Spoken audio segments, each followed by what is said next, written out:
V hlubokém lese stála opuštěná budka.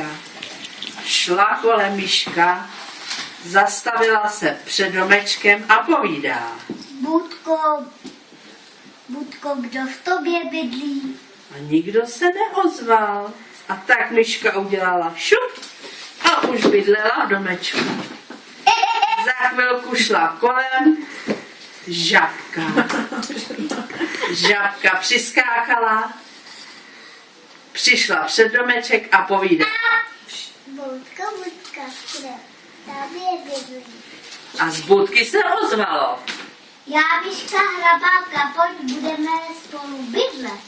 A už tam byly dvě. A šel kolem zajíček Ušáček.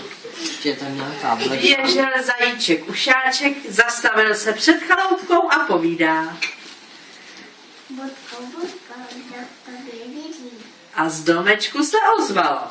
Já, myška Hrabálka. Já, žabka Kulikálka. A kdo jsi ty? Já jsem. Zajíček Ušáček. Tak pojď, budeme spolu bydlet. A už tam byly tři. A kde jsem vzal, tu jsem vzal, přibatolil jsem medvěd a povídá. Budko, kdo v tobě bydlí? A z budky se ozvalo. Já, myška Hrabálka. Já, žabka Kulikálka. Já, zajíček Ušáček. A kdo jsi ty? Medvěd nebo teda?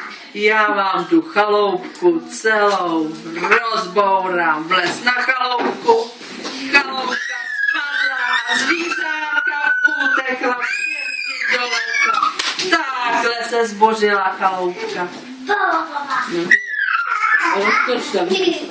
Tak, žádný potlesk.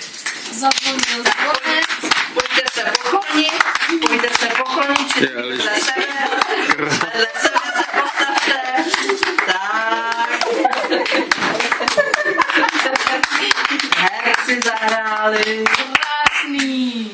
Já bych chtěla ještě